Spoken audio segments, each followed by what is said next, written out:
Hey guys, welcome back to the channel.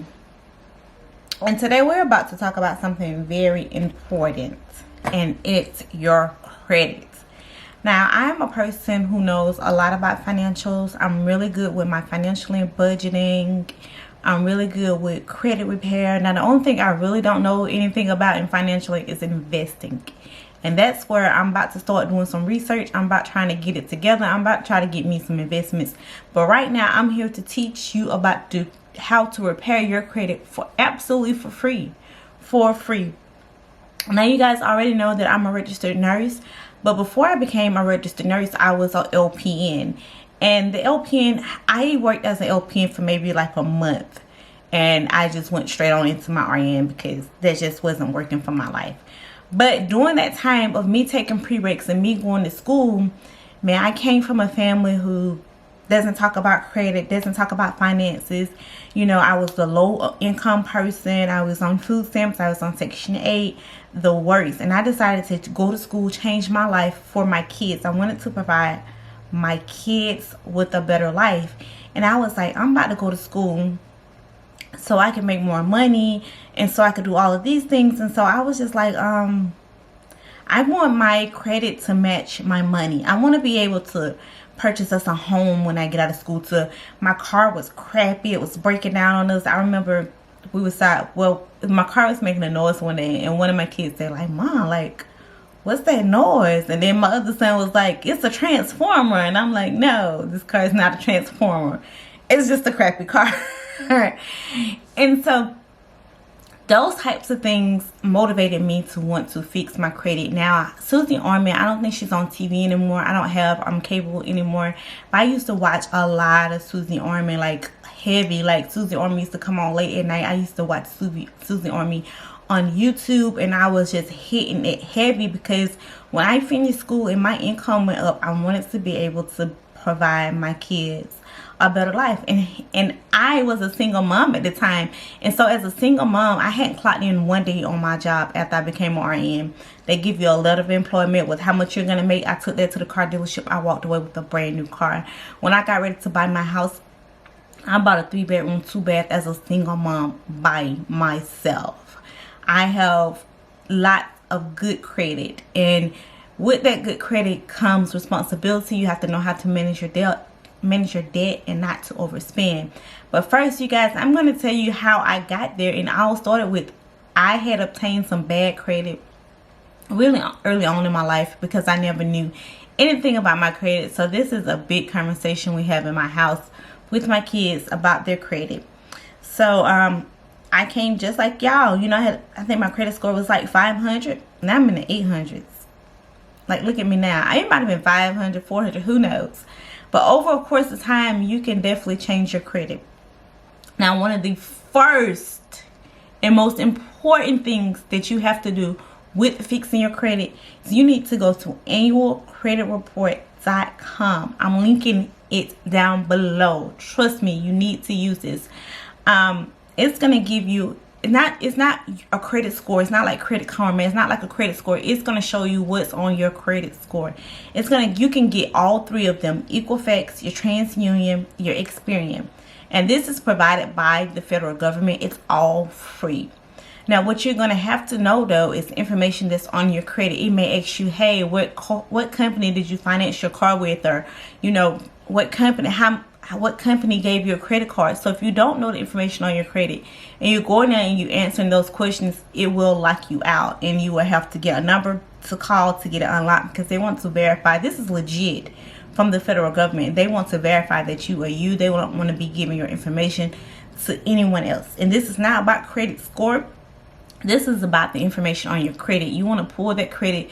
You want to look up and see, oh, well, I owe Wells Fargo this much, or I had an old credit card and I owe them this much, or I owe this medical bill, or I owe. It's just going to show you what you owe, when you bought it, when it put on your credit. Now, some important information about your credit.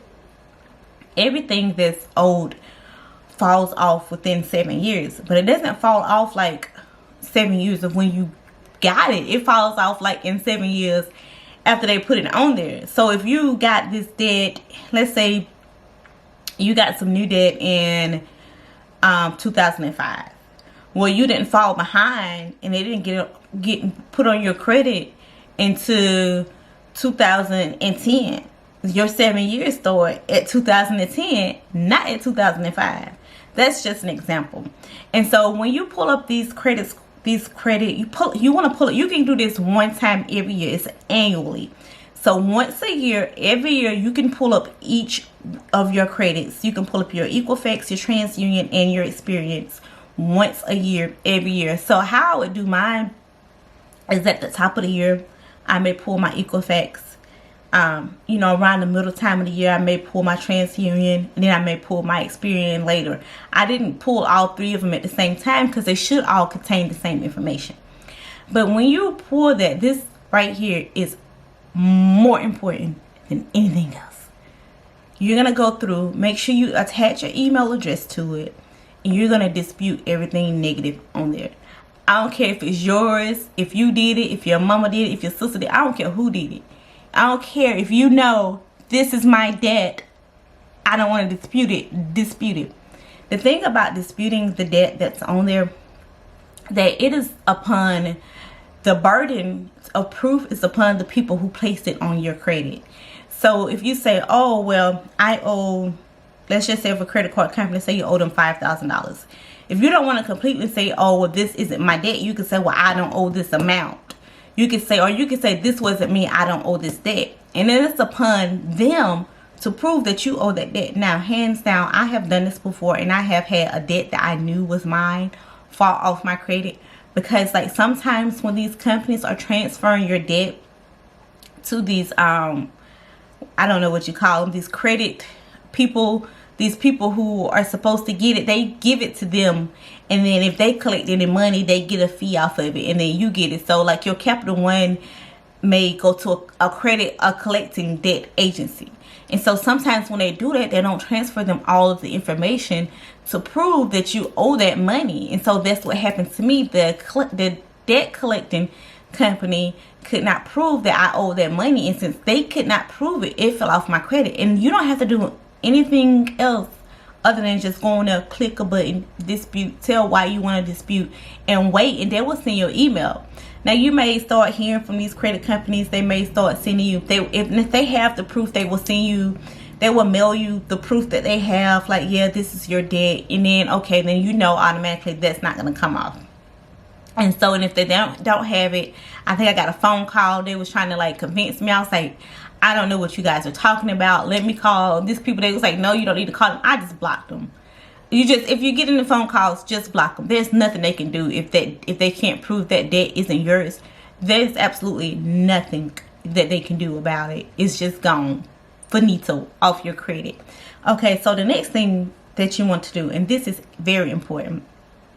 If you have the money, if you have some newer stuff in your credit that's not about to fall off, let's say if you got something that you did last year, if you owe $2,000 or $3,000, anytime that you pay off anything with your credit, off of your credit, it automatically falls off as if it was never there. So, income tax is coming up. If you have the $2,000 or $3,000 to give to those people for it to fall off your credit, then great, give it to them, fall off. But if it's over, if it's been on there for some time and it's about to fall off in a year or two, I wouldn't worry about it. Some of my stuff I did pay off a couple little things, but nothing major. I just let it fall.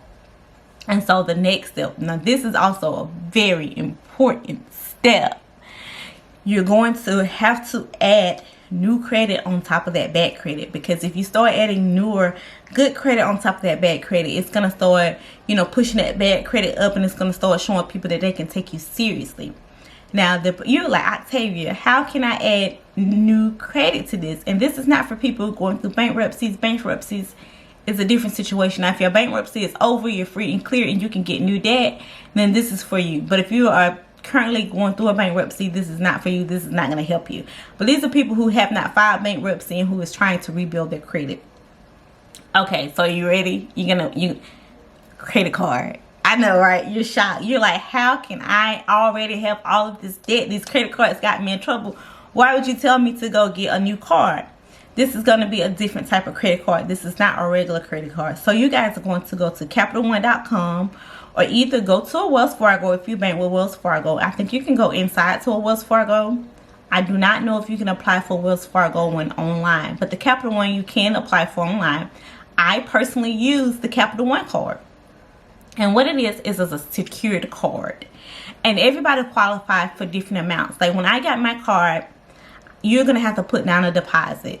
So I had to put down a $50 deposit on my credit card, on my secured card, and I got a $300 limit. But when one of my friends did hers, like she had to do $100 down, and she got a $300 limit. But Wells Fargo, I think Wells Fargo does, if you want a $300 limit, you have to put the entire $300 down. If you want a $500 limit, you have to put the entire $500 down. But they are both good cards. I know people who've used the Wells Fargo card, and I personally use the Capital One card. And I put my $50 down, and I got a $300 limit. And so they tell you you're supposed to use the card every month. But make sure that you do not acquire no more than 30% of the total amount you can have. So you can have $300.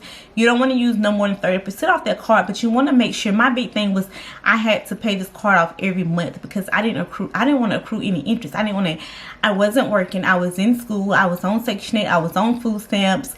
You know, the little money I had, I couldn't afford to give nobody no extra and no interest rate. So what I would do is, like, if I put gas in my car to go to school, because I was driving back and forth to school every day, and so if I had to put gas in my car to go to school, or if I had to pick up some household items, some cleaning items and stuff, I would charge that on the Capital One card.